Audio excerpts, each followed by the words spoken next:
They say Canada is stealing all of the best workers out here in these streets. Let's get to the money. Make sure y'all tap into the Patreon. Link is in the description. I'm going to be reading Super Chat shortly. Link is in the description as well as pinned to the top of the chat. Let's run it up, y'all. The H-1B visa program is essential for bringing qualified technical capability into the country. We need to bring Americans back into the workforce and reform existing programs before we expand immigration. If 2 million more immigrants came to the U.S. each year, we could reverse our predicted population and productivity decline. After decades of deliberation surrounding U.S. immigration policies, high-skilled tech workers are looking towards a new country, Canada. Many warn that if the U.S. doesn't find a way to bring in more of the world's best talent, other countries like Canada will. Canada. How many of y'all are familiar with the tech world or jobs over in Canada? I love my Canadians. Shout out to Toronto. I love my Canadians. How many of y'all are familiar with what's happening over there in Canada? Y'all know anything about Canada? Canada has such a low population considering how big that country is, and it's so cold up in Canada. But in the summertime, I heard that y'all popping. I heard y'all got some fine baddies up in Canada. Let's continue on with the show. Has launched a new initiative to attract this talent, as well as so-called digital nomads and skilled American workers. But how did we get here? And how does a country that is home to the world's biggest tech companies lose thousands of highly skilled workers to Canada? We spoke with several foreign tech workers and immigration consultants to uncover the story of how the U.S.'s bureaucratic visa process pushes workers north. It is very stressful. Every single year, the stress increases. It's not straightforward. It's very convoluted. And you have queues and queues. Your ability to even work in the country and contribute to the country is just going to depend on a lottery.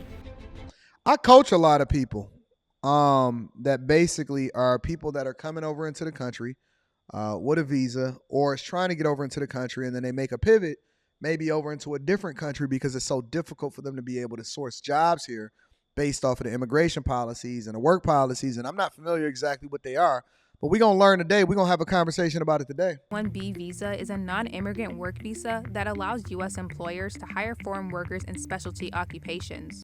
H-1B visa is a non-immigrant work visa that allows U.S. employers to hire foreign workers in specialty occupations.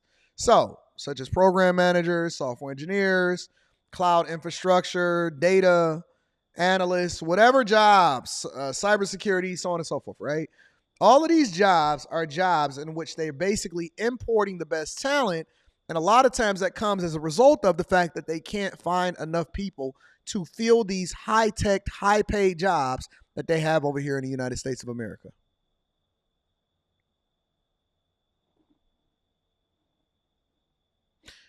Let me say it again for the people in the back.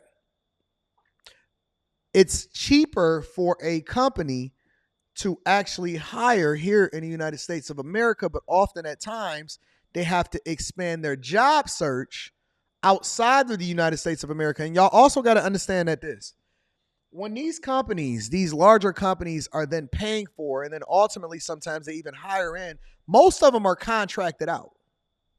Most of them are contracted out, meaning that they're paying a higher rate, a higher hourly rate for a specific worker to come in and do the job that they need for them to come in and do based off of the direction that the company is going.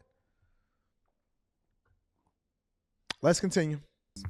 Specialty occupations require an area of expertise and at least a bachelor's degree or its equivalent. These jobs often include high-skilled workers in tech.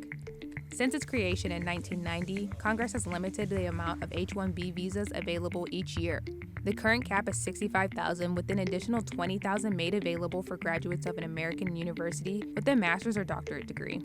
Because the visa is sponsored by an employer, holders who lose their jobs have 60 days to find a new job, transfer their visa status, or face deportation. Shiva Cole is from India, but came to the United States to study in 2013. She started working at Microsoft in 2018, who sponsored her H-1B visa.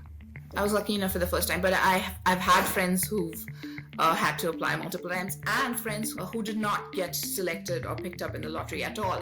Getting an H-1B visa has become increasingly competitive. In order to get approved, an employee has to be sponsored by their employer and then go through a rigorous application process. Once vetted, they are entered into a pool of applicants who are randomly selected for a visa. Harnoor Singh, a software engineer that has a bachelor's and master's degree from Georgia State and is an H-1B visa holder, knows all about this. I have been in the lottery 3 times, and it took me 3 times to get accepted in the lottery. For the first year, I wasn't accepted. For second year, I wasn't accepted. It was very stressful because if things don't work out, you have to leave the country. So the idea of it is that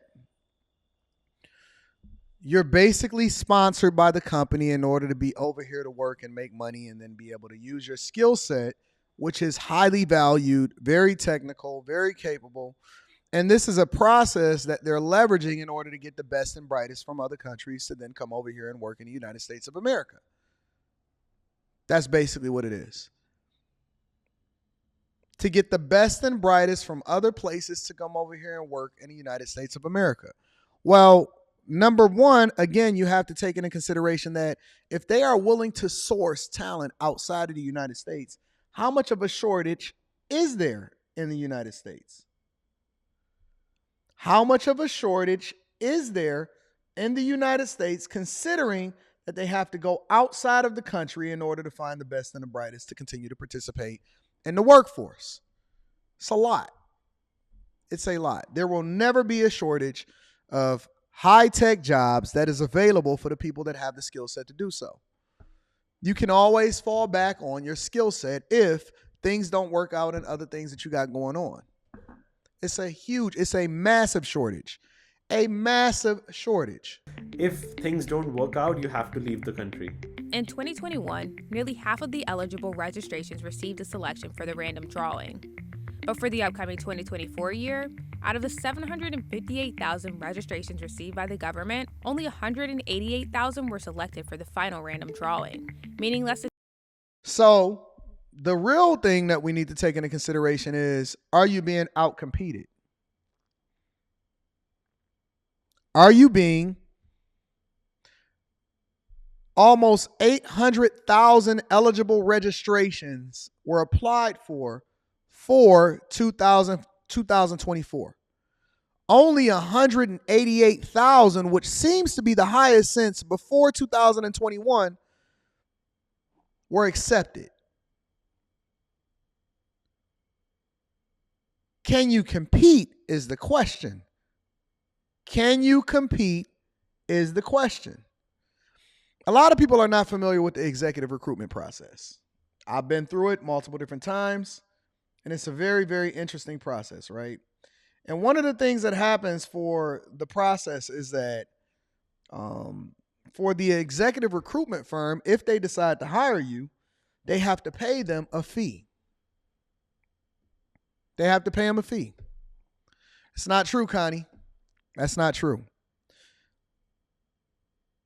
When I took a specific position at certain points in my life, they had to pay a massive amount of money. And when I say massive, I mean hundreds of thousands of dollars in order for me to then become an employee for that particular job. Even so much so, the number was so high, but they paid it. And I've returned the value tenfold, probably way more than that. I've saved that company so much money. I've given so much innovation over in that company, and they love me for it. They loved me for it. Now, remember, they have to pay so much money that they even tried to circumvent the process by then saying or having a conversation about the possibility of me applying separately outside of, even though I was recruited to come there. That's how much they had to pay as a result of it. It's crazy. Hundreds of thousands of dollars in one fee just for you to be hired into the company, and then you have to show your worth after that.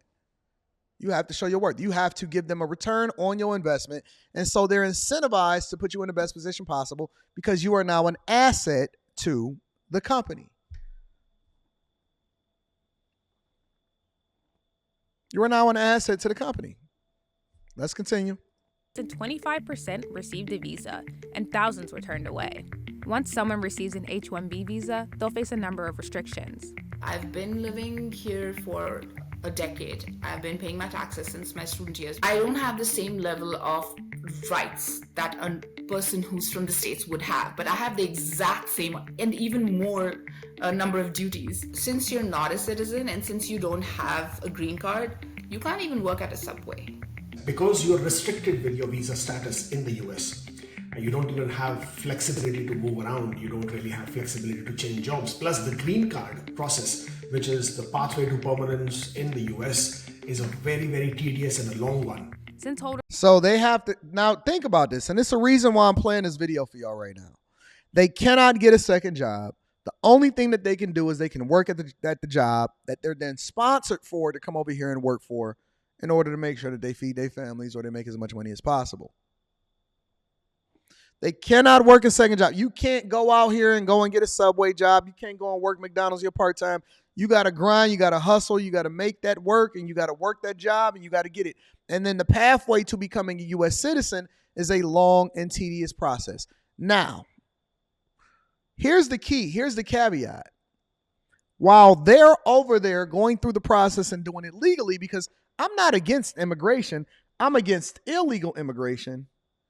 You have a set of people that is just walking right into this country, having children on U.S. soil, their children then becoming U.S. citizens, and then they're getting visas and work visas and work permits in order to be able to make money over here in the United States of America.